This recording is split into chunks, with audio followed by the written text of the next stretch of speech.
नमस्कार. पर्यावरणीय जाणीव जागृती अर्थात इन्व्हायरमेंटल अवेअरनेस या कोर्समधील मागील ऑनलाईन लेक्चरच्या भागामध्ये सुरुवातीला आपण लोकसंख्या आणि लोकसंख्या वाढ या घटकाविषयीची सविस्तर माहिती अभ्यासली. यामध्ये लोकसंख्या वाढीची प्रस्तावना आपण पाहिली. त्यानंतर लोकसंख्या वाढीची कारणं, यामध्ये जननदर आणि मृत्यूदर याशिवाय लोकसंख्या विस्फोट या संकल्पनांचा अभ्यास केला. याचबरोबरीने आपण जागतिक लोकसंख्या वाढ आणि भारतातील लोकसंख्या वाढ याविषयीचा आढावा आपण घेतला. आजच्या ऑनलाईन लेक्चरच्या या भागामध्ये आज आपण आपल्या लोकसंख्या आणि पर्यावरण या मुख्य घटकामधील क्रमांक 2चा जो घटक आहे तो म्हणजे कुटुंब कल्याण कार्यक्रम अर्थात फॅमिली वेलफेअर प्रोग्राम याविषयीची सविस्तर माहिती जाणून घेणार आहोत.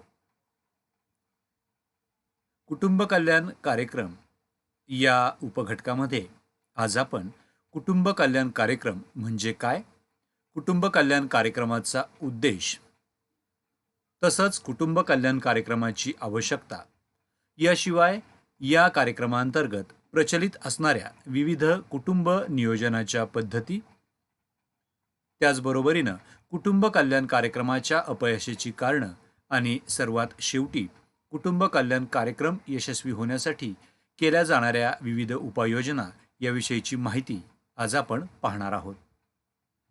तेव्हा सुरुवातीला कुटुंब कल्याण कार्यक्रम याविषयीची माहिती आपण घेऊयात. विद्यार्थिनी भगिनींनो, आपल्याला माहिती आहे की आपल्या भारत देशामध्ये 1951 पासून जनगणनेच्या आकडेवारीवरून भारताची लोकसंख्या ही वेगाने वाढत असल्याची आपल्याला दिसून येते. ही वाढणारी लोकसंख्या नियोजनकर्त्यांच्या लक्षात आल्यानं वैद्यकीय संशोधन आणि सोयीसुविधांच्या मदतीनं मृत्यूदर वेगाने कमी होऊन जननदर मात्र जास्त राहिल्यानं लोकसंख्या वाढीचा वेग आहे तसाच राहिलेला आपल्याला दिसून येतोय. अशा या वाढत्या लोकसंख्येमुळं देशातील जनतेचं राहणीमान हे उंचावणं कठीण होऊन बनलं आहे. या सर्वांची जाणीव विविध काळामध्ये आलेली सरकारं आणि नियोजनकर्ते यांना झाल्यानं लोकसंख्या वाढ रोखण्यासाठी आणि त्यामध्ये विशेषतः जन्मदर कमी करण्यासाठी आवश्यक अशा उपाययोजनांमध्ये कुटुंब नियोजन हे आवश्यक असल्याचं सरकार आणि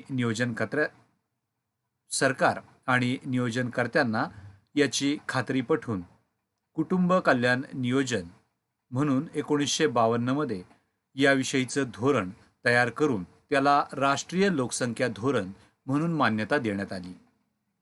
पुढे प्रत्येक पंचवार्षिक योजनेमध्ये या धोरणाचा समावेश करून याकडं सरकारनं विशेष लक्ष देण्यास सुरुवात केली आणि अशा प्रकारे लोकसंख्या वाढ रोखण्यासाठी कुटुंब नियोजनाचा वापर करणारा भारत हा जगातील पहिला देश ठरला. आपल्याला माहिती आहे की 1951 ते 1956 या पहिल्या पंचवार्षिक योजनेच्या काळामध्ये कुटुंब नियोजन कार्यक्रमाविषयी जनतेला सुरुवातीच्या कालखंडामध्ये माहिती देणं आणि जनजागृती करणं हा मुख्य प्रश्न होता. 1956 ते 1961 या काळामधील दुसऱ्या पंचवार्षिक योजनेमध्ये कुटुंब नियोजन विषयक प्रचार, शिक्षण, प्रशिक्षण आणि संशोधन हे घटक कुटुंब नियोजन कार्यक्रमामध्ये समाविष्ट करण्यात आले. याशिवाय 1961 ते 1966 या तिसऱ्या पंचवार्षिक योजनेच्या कालखंडामध्ये सुरुवातीला 1961च्या जनगणनेचे आकडे प्रसिद्ध झाले आणि या आकडेवारीवरून लोकसंख्येचं प्रमाण हे प्रचंड प्रमाणामध्ये वाढत असल्याचं आपल्याला दिसून आलं आणि यामुळंच लोकसंख्या वाढीच्या या मर्यादेला इतर उपाययोजनांबरोबरच कुटुंब नियोजन सेवा, वैद्यकीय आणि आरोग्य केंद्रांमार्फत या सर्व सेवा उपलब्ध करून देण्याचे धोरण आखले गेले. संतती नियमनाची साधनं या कालखंडामध्ये मोफत वाटली जाऊ लागली. याशिवाय कुटुंब नियोजन पद्धतीचा स्वीकार हा जनतेकडून मोठ्या प्रमाणात होण्यासाठी कुटुंब नियोजन कार्यक्रम कालमर्यादित आणि उद्दिष्ट केंद्रित बनवला गेला. चौथ्या आणि पाचव्या पंचवार्षिक योजनेच्या कालखंडामध्ये कुटुंब नियोजनाला अतिशय महत्त्वाचे स्थान देण्यात आले. विद्यार्थिनी भगिनींनो, 5व्या पंचवार्षिक योजनेच्या काळामध्ये म्हणजे 1975 मध्ये देशामध्ये आणीबाणी लागू करण्यात आली. आणीबाणीच्या काळात आणि इतर अनेक कार्यक्रमांप्रमाणेच कुटुंब नियोजन कार्यक्रमाची देखील काटेकोरपणे अंमलबजावणी करण्यात आली होती.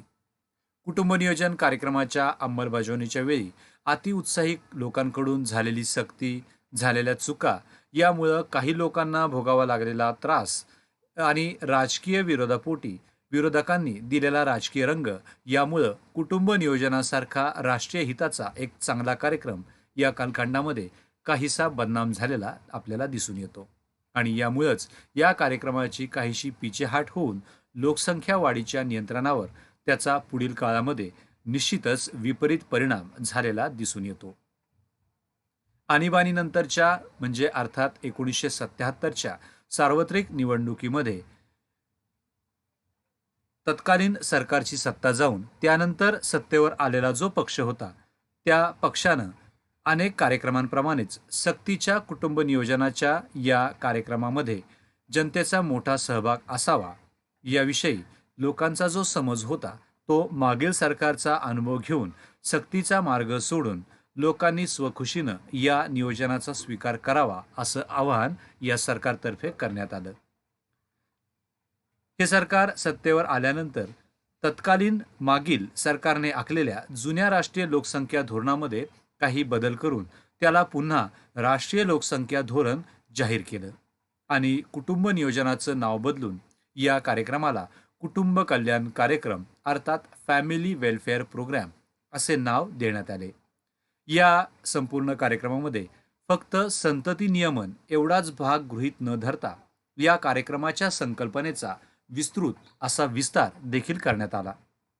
यामध्ये प्रामुख्याने संतती नियमनाबरोबरच बाळांपण याशिवाय बाल आरोग्य तसंच भरण पोषण, माता आणि बालसंगोपन या योजनांचा देखील मोठ्या प्रमाणात समावेश करण्यात आला. आता आपण कुटुंब कल्याण कार्यक्रमाचा उद्देश याविषयीची माहिती जाणून घेणार आहोत. लोकसंख्या वाढीचा वेग कमी करून लोकसंख्येच्या गुणवत्तेत वाढ करणं हा कुटुंब कल्याण कार्यक्रमाचा मुख्य उद्देश आहे. आणि यामुळेच लोकसंख्या वाढ कमी करण्यासाठी तसंच लोकसंख्येची गुणवत्ता वाढवण्यासाठी काय काम करता येईल याचा विचार मुख्यपणे कुटुंब कल्याण कार्यक्रमाच्या उद्देशामध्ये केला जातो. आता आपण कुटुंब कल्याण कार्यक्रमाची आवश्यकता या घटकाविषयी माहिती घेणार आहोत. कुटुंब कल्याण कार्यक्रमापासून आपल्याला वेगवेगळे फायदे प्राप्त होतात. हे फायदे कुटुंब कल्याण कार्यक्रमाची आवश्यकता लक्षात आणून देतात. हे फायदे खालीलप्रमाणे आहेत. यामधील पहिला जो फायदा आहे तो म्हणजे विविध आर्थिक स्वरूपाचे आणि वेगवेगळ्या गरजांची पूर्ती करण्याबाबतचे फायदे याविषयीचा आहे. यामध्ये मुख्यतः या कार्यक्रमाअंतर्गत राबवल्या जाणाऱ्या वेगवेगळ्या पद्धतींमुळे कुटुंबातील अपत्यांची संख्या मर्यादित राहण्यासाठी मदत होते. मर्यादित अपत्य संख्येमुळे पालनपोषण यामध्ये पुरेसा आहार, बालकांना मिळणारे कपडे लत्ते याशिवाय त्यांचं शिक्षण, औषधं इत्यादी गोष्टी देणं सहजपणे शक्य होते. याबरोबरच जननदर कमी झाल्यामुळं आणि लोकसंख्या वाढीचा दर कमी होऊन देशामधील साधनसंपदेचा वापर हा कमी होऊन समाजहित आणि पर्यायानं राष्ट्रहित हे देखील जपले जाते. कुटुंब कल्याण कार्यक्रमाची आवश्यकता या घटकामधील दुसरा घटक आता आपण पाहूया. हा दुसरा घटक म्हणजे माता आणि बालकांचे आरोग्य आणि त्या गुणवत्तेबाबतचे फायदे याविषयीची माहिती आपल्याला देतो. कुटुंब कल्याण कार्यक्रमांतर्गत राबवल्या जाणाऱ्या वेगवेगळ्या पद्धतींमुळे कुटुंबातील अपत्यांची संख्या ही मर्यादित राहण्यास मदत होऊन माता आणि बालकांचे संगोपन हे देखील अतिशय चांगल्या पद्धतीने झाल्याचे आपल्याला दिसून येते. कुटुंब कल्याण कार्यक्रमांतर्गत प्रचलित असणाऱ्या ज्या वेगवेगळ्या कुटुंब कल्याण कार्यक्रमाच्या किंवा कुटुंब कल्याण नियोजनाच्या ज्या पद्धती आहेत तर त्या पद्धती याविषयी आपण माहिती जाणून घेऊया. आपल्याला माहिती आहे की जननदर कमी करून लोकसंख्या वाढीचा वेग कमी होण्यासाठी कुटुंब कल्याण अंतर्गत शासनातर्फे वेगवेगळ्या पद्धती वापरल्या जातात. या पद्धती एकूण 7 प्रकारच्या आपल्याला दिसून येतात.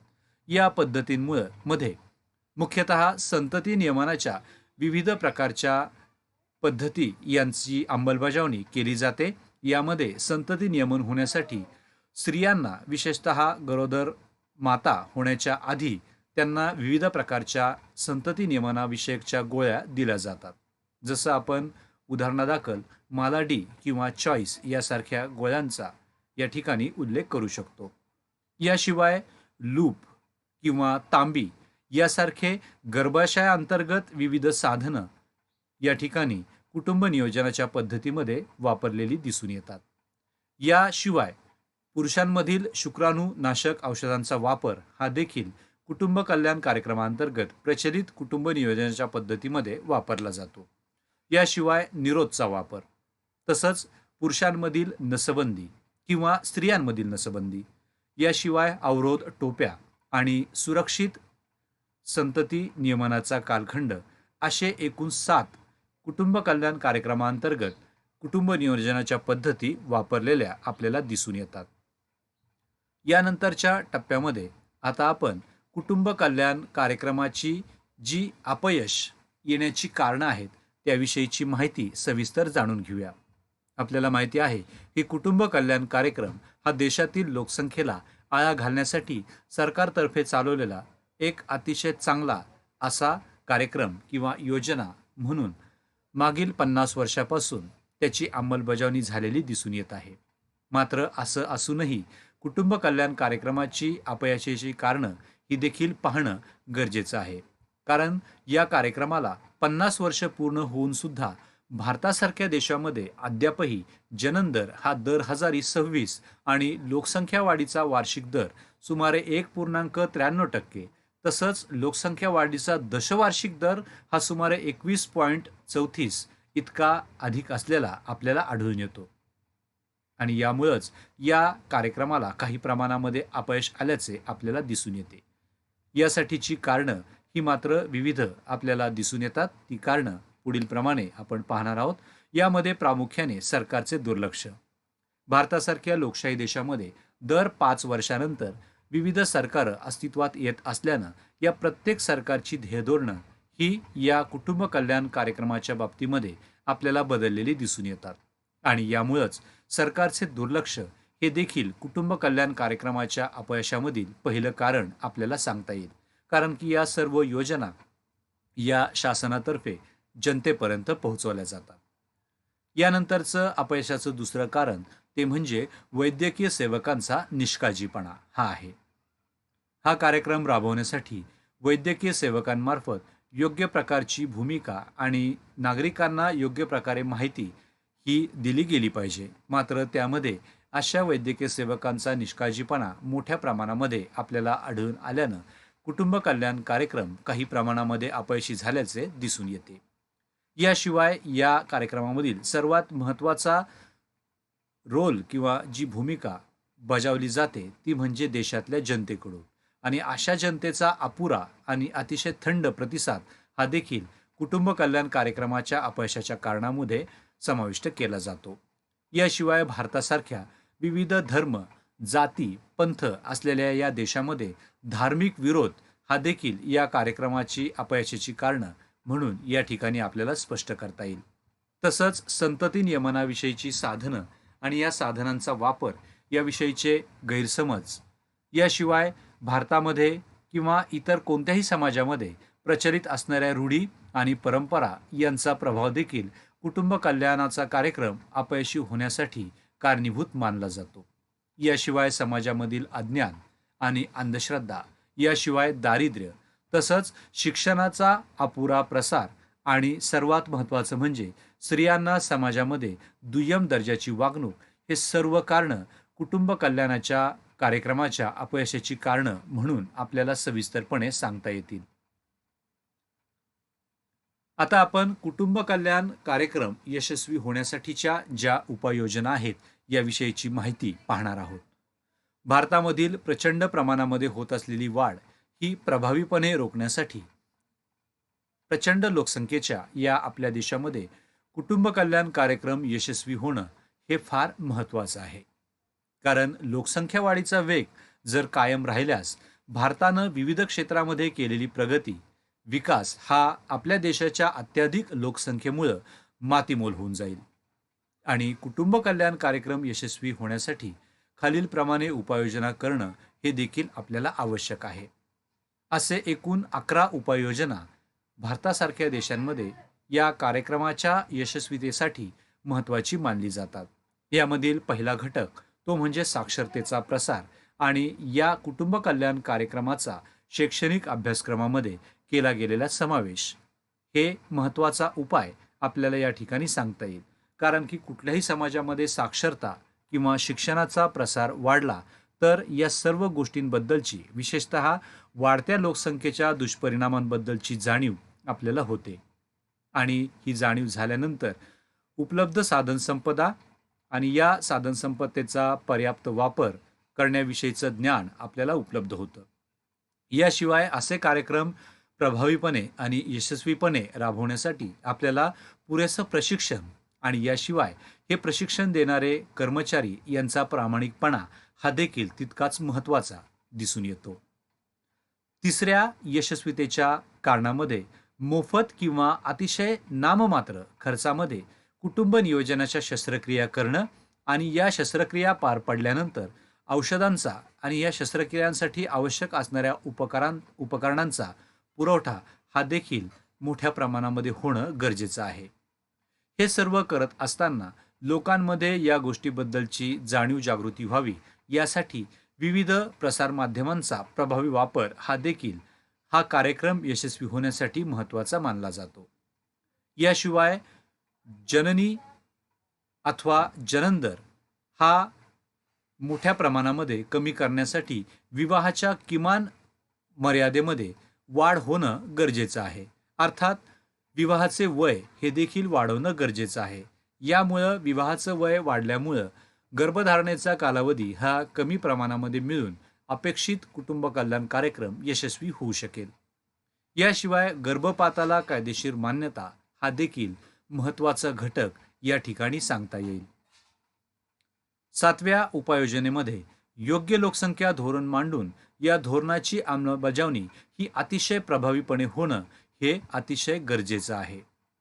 सार्वजनिक आरोग्याची सांगड घालून प्रभावी कुटुंब कल्याण कक्ष उभारणं, याशिवाय समान नागरी कायदा करून या कायद्याची काटेकोर अंमलबजावणी करणं आणि या सर्व गोष्टी होत असतानाच या कुटुंब कल्याण कार्यक्रमाविषयी ज्या विविध योजना राबवल्या जातात या योजनांची जनजागृती करणं हा देखील कुटुंब कल्याण कार्यक्रम यशस्वी होण्यासाठी एक महत्त्वाचा उपाय मानला जातो.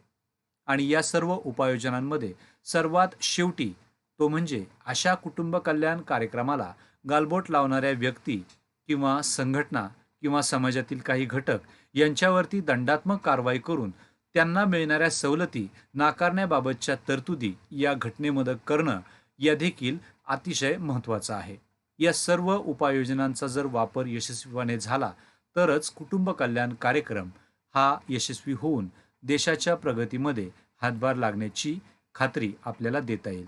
तेव्हा आजच्या भागामध्ये आज आपण कुटुंब कल्याण कार्यक्रम याविषयीची माहिती सविस्तरपणे अभ्यासली. पुढच्या ऑनलाईनच्या लेक्चरच्या भागामध्ये आपण पर्यावरण आणि मानवी आरोग्य याविषयीची माहिती जाणून घेणार आहोत. धन्यवाद.